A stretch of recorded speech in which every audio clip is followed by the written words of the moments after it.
Hey everybody, welcome back. Devin, the OG original Grognard, sitting down at the table, continuing our playthrough of World of War 85, Storming the Gap, Scenario 10, Zweite Gegenangriff. And I don't think anybody's corrected me on that yet, so I think I'm pronouncing it correctly. At least I hope I have. I should say I haven't had any native German speakers correct me. Anyway, we are in turn 6 of 10 turns. And yeah, the village is still burning out of control. Couple little things that got pointed out to me. Thank you, Keith. Most definitely appreciated that the designer of the game is willing to watch this video and say, "Hey, you're an idiot. You did this." Oh, he hasn't said that. That's me paraphrasing. Point out the things that I've done wrong. Greatly appreciated. So,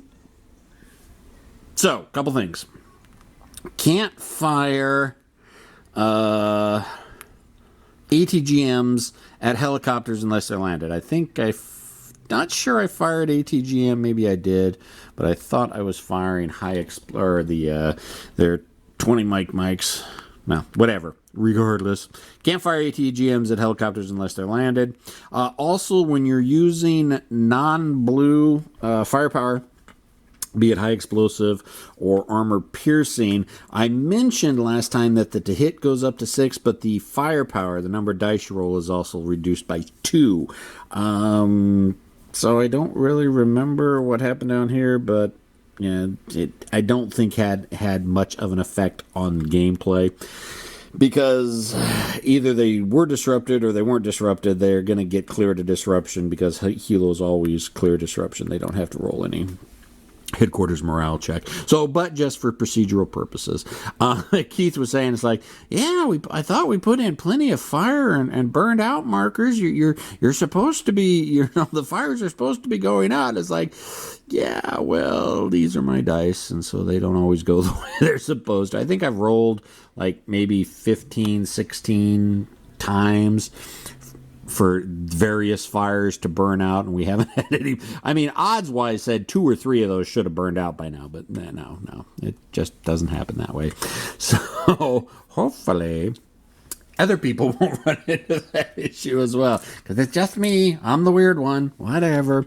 All right, so I think I honestly think this may be the last gameplay video we do.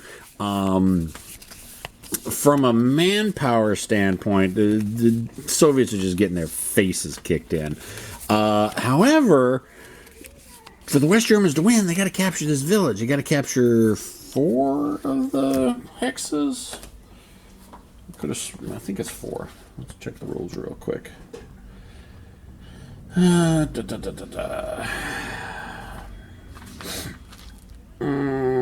more hexes, yep. And honestly, the way that the dice rolls are going, I don't think the fires are going to burn out. So I think we may just make this the last gameplay video and just call it a draw. Because, hey, we're just having fun with it anyways. I'm just trying to highlight rules to the best of my ability anyways. And just, show off the game before it hits shelves in July. Wow, it's coming up soon. So let's go ahead and do our special mana weave, or whatever the cool kids call it. I don't know. It's just a way to shuffle the cards up. There we go. All right. So, let's see who we got first. 2 153rd Panzer. Which of those guys? Headquarters is out. No missile ammunition. No nothing. Yada. Straight into action or operations phase. Oh, and one thing, I keep forgetting to do this, and if you go back and watch other videos I've done at World of War, I always forget concealment bonus.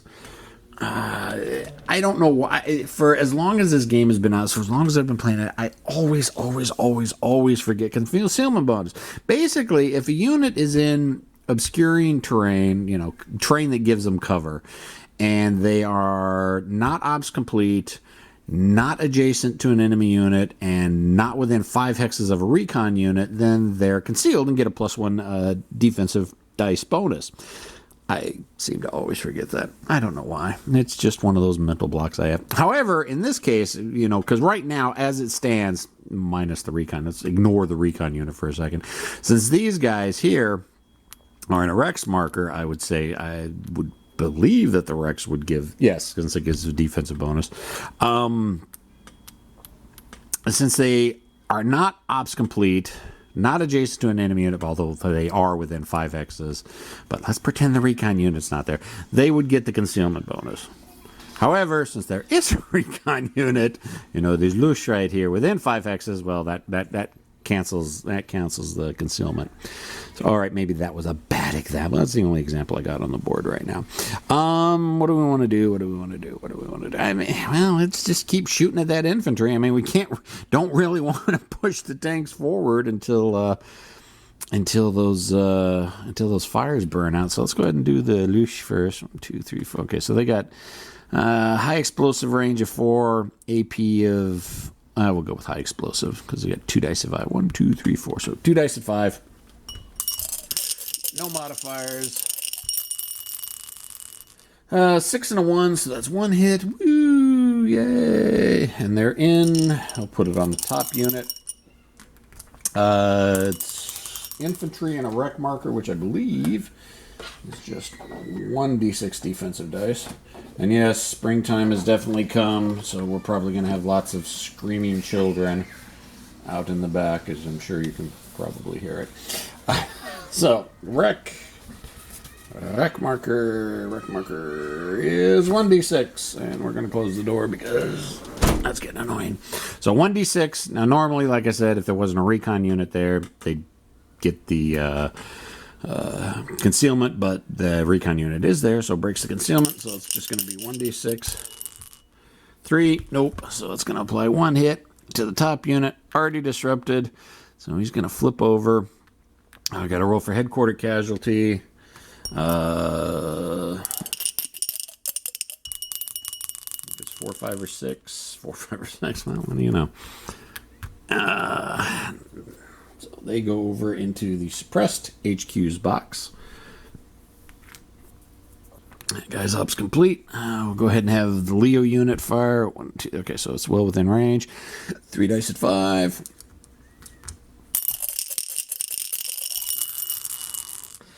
4, 2, 2, nothing. And this one, are they within 5? 1, 2, 3, 4. Okay, yeah, they're within range. So 3 dice at 5, stacked with the headquarters, 2 additional firepower dice. 5 dice at 5, 6, 6, 2 hits. And so we already know they only get 1 defensive dice for being in the wreck marker. 4, nope. So 2 hits are inflicted. These have already disrupted, but yeah, these pop goes the infantry. Poor little infantry. Okay. And that's ops complete for them. So what do we got next? Next is 367th Guards Motorized Rifle Regiment. These guys down here. Let's see, where's the headquarters at? Okay, so there's the headquarters. But they... And that's still a full-strength headquarters. Those guys haven't taken the step loss yet. So their command range is 4. 1, 2, 3. Okay, so they've still got command range to this Zissou up here. So we don't have to worry about rolling command for that. Nobody's disrupted. No ammunition issues anywhere. So we got a bunch of helicopters coming around.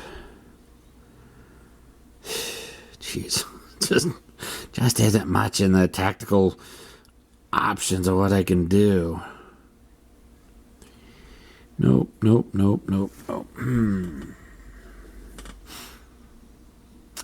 the Zissou is not really going to do much, so we don't have to worry about them. These guys can't get across the river to be of any help. And high explosive. I could fire. Yeah, I could fire. Try to knock out this chopper. But again, it's going to be using black numbers, not blue numbers. For an aircraft, so it would be -2 firepower, and to hit would be 6. 1, 2, 3, 4, 5. So technically both of those guys could fire their cannons at long range, which would be another, well, yeah, it's going to be 1 dice at 6 from both of them regardless. So, all right, let's go ahead and do that. Both of these guys sequentially will fire their autocannons at that helicopter unit. It's going to be 1 dice at 6 for both of them. First one is a 5. Nope, almost. Second one is a 1. Nothing. All right, so what do we want to do with these guys?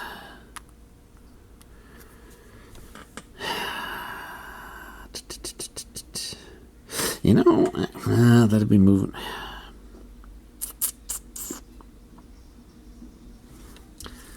What are we looking at here? Those guys are reloading.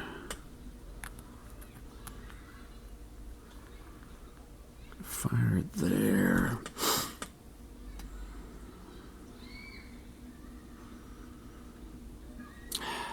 I just don't know. I mean, it's just it's too much stuff here to shoot at. All right, fine. Let's go ahead. Let's move into there, which will trigger. No, we don't want to do that because that'll trigger up fire from the martyrs. But it'll only be high explosive. It won't be. Yeah, let's go ahead and do that. That'll trigger op fire. It'll be. Won't be. It can't fire the ATGMs because you can't fire at anything under 3 hexes. So 2 is obviously under 3. So can't do that with the ATGM, but they can fire the autocannons. So 2 dice at 5. Yeah, there's no modifiers or anything. 2 dice at 5. So 1 will fire at 1, 1 will fire at the top, 1 will fire at the top enemy unit, bottom 1 will fire at the bottom enemy unit. First martyr, 2 dice at 5. That's 1. So it is going to be a vehicle in a building, or urban hex, which is going to be 1d6. So 1 defensive dice at a 5. And nope, so that's going to disrupt him. And then the bottom martyr will fire at the other surviving unit so far. 2 dice at 5. Nope.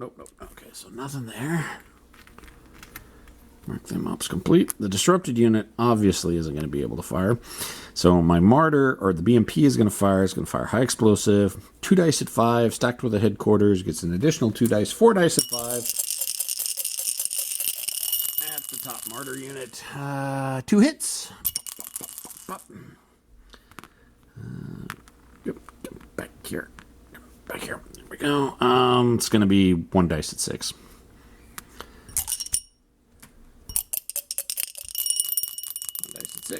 Is no.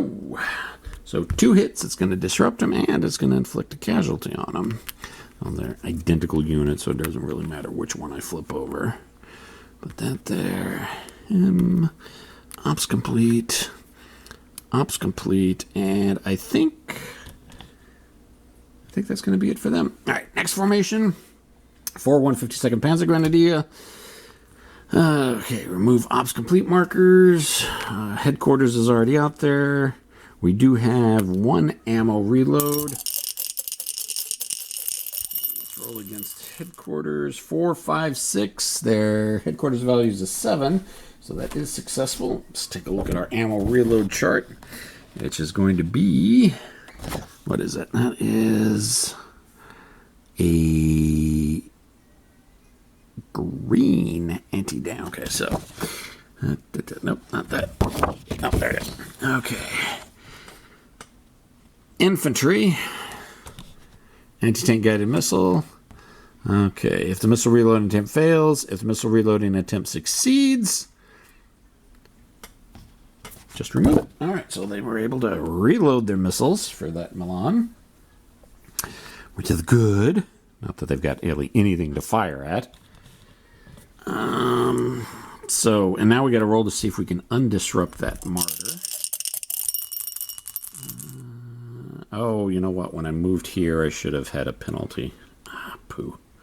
Movement penalty. Crap. Oh well. 6 made the morale check anyways. So crap, that would have had an effect because they moved. It would have been -2 firepower dice, so it would have been 2 dice instead of 4. Okay, you know what? I don't like doing this very often, but we're going to retcon that. Assuming since these guys had moved and fired, they'd have gotten 2 less dice to shoot at. So, yeah, all right, that's fine. Like I said, we're coming down to the end anyways. Both of these martyrs are going to go ahead and open fire. 2 dice of 5, 2 dice of 5. Top BMP, nope. And against the bottom BMP, no. Wow. Let's see. These guys, yeah, they're going to be fine right where they're at. They don't want to go and tangle with those BMPs. Too close to use the Milans against them. So we're not going to worry about it. All right, they're done. What do we got next? 2 153rd Panzer. All right. Back up here. Remove. All right, well, we're just going to keep firing at that infantry. So we got the Lush. The Lush will fire 2 dice at 5. 4 and 1, nothing. The Leo right here, 3 dice at 5. Nothing. And then this Leo here, 5 dice at 5. West Germans aren't hitting anything now. What's up? Ow, nothing. 1, 2, 3, 4, 4. Ugh. Wow. Wasting a whole bunch of firepower against nothing. All right, well, all right, they're done. Next formation, 4 152nd Panzer Grenadiers. Back down to here to these guys. And rinse, wash, repeat. Martyrs will open fire again. 2 dice at 5, 2 dice at 5. 3, 3, nothing. Second unit. 2, 3. Wow. I think the West Germans probably should have done a little bit more range time before this whole shooting war started. And again, I don't want to move the unit with the infantry up. So next, the helicopters. And they automatically clear disrupted anyways. So now now it's the beginning of helo turn. We got to decide what mode they're going to be in. Great. No, we can leave them. Let's put them both in hover. Yeah, I like that. Now, let's go ahead and leave this guy in hover and leave this guy nape of the earth. All right, so what we want to do with this guy is we're going to go 1, 2, 3, 4 right there. We're just going to zoom right there because now that's going to put it, well, let's move back here a little bit further. It's going to put us in good range to shoot on that unit next time. Since these guys are nape of the earth, they're considered ground level, so the ZSU isn't going to be able to see them. These guys, now since these guys are firing ATGMs, again, have to be under 3 hexes, so I can't fire at this hex, but I can fire at this hex. So we got 4 dice at 4. Oh, you know what? No, I haven't run into that. Okay. 4 dice at 4. And let's see, range 1, 2, 3, 4, 5 hexes. So we're under half. So we get +1 firepower. I think. Why can I never friggin' remember that? No, not 1 +1 firepower, +1 to hit. So it's going to be 4 dice at 3. 3 hits. And let's roll let's roll casualties first. I'm firing at the top one. It's going to be 1 dice at 5. No. Defensive bonus. 5. Well, hey, there you go. That saves 1. So they take 2 hits, which is going to disrupt and flip him. Put him at the bottom of the stack. Now let's go ahead and roll for ammunition or ATGM usage. And our headquarters value is a 7, 9. Nope, they run out of ammo. Well, They don't run out of ammo, but they are now reloading missiles. I wonder how that works for helicopters. I may have to take a look at that. Because you think they would have to go back and... Well, let's take a look at the chart. No? Yeah, no. Helicopters, including helicopter transports, they can roll for reloads. All right, well, there you go. Don't know how you do it out in the middle of the battlefield, but whatever. So that'll be those guys. Reloading missiles, snap of the earth. What's the next card? What do we got? Oh, end of operations. Next card. Oh, come here. Okay. 242nd Guards Motorized Rifle. These guys. Oh, yeah, the headquarters. Now, let's put the headquarters back on. We'll put it on right here. Ammo reloads. Nope, nobody has low ammos, but we do have a disrupted. So we got to roll to see if we bring him in. Formation value is a 6. He is stacked with the leader with the headquarters value of 1. So we're looking at a 7. 6, 7. I think back in the fight. Probably for not much longer, though. All right, the BMPs aren't doing anything, but that infantry is going to go ahead and fire off the Saggers. So range 1, 2, 3. Okay, so it's going to be at point blank range. 3 dice at 4. But they're stacked with the headquarters, so they get another firepower dice, and they're within point blank range, so they get an additional 2 hit, or it's easier to hit. So it's going to be 4 dice at 3. At those Leos. Oh, jeez. Nobody can hit shit. 1 hit. It's 3 dice at 6 defensive for the Leo.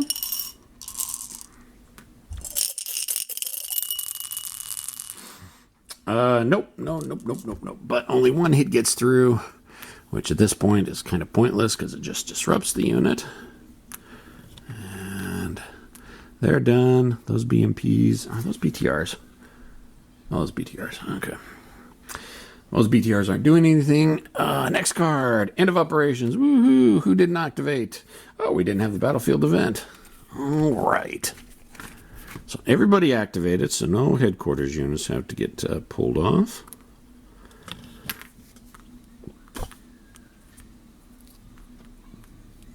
And pull all ops complete markers off. Got no fire to spread, but we do have a bunch of fire that might go out. Let's go ahead and start here. 1, no. Nope. Nope. Not a bunch of 5s. Wow. Nope. Nichts. Oh, you gotta be kidding me. Nothing. Oh, you got to be kidding me. Anyways. So, yeah, there we go. Into turn 6. I think we are going to cut it here. I mean, just because I don't think in the next 3 turns I'm going to, just with the way my dice rolls have been going, I'm going to get 4 hexes that are going to burn off. Although, I mean, from a manpower perspective, West Germans basically kicked the Soviets up one side and down the other. They just weren't able to capture the village, but they were able to force the Russians out of it. So I don't know how you'd call this. I mean, by the book, it's a Soviet victory, or would more than likely be a Soviet victory. But yeah, realistically, I just don't know. So there we go. That is a good gameplay. Well, I hope a good overview of the game. World of War 85, Storming the Gap, Lock and Load Publishing. We'll be hitting people's desks and bookshelves and front doors at the end of July, as well as the retail. If you're kind of interested in this, remember there is the PDF for the rules and the starter kit are out there for free. Find them pretty much all over the place on Facebook, where Lock and Load normally posts. Plus, you can go to the Lock and Load website Download it from there. There is also a Vassal mod that does have one scenario in it for the starter kit scenario. So if you want to push some counters around, go ahead and give that a try. And I think that's it. I will talk to everybody later. Questions, comments, concerns, complaints, criticisms in the comment section. I'll see everybody next time. See ya.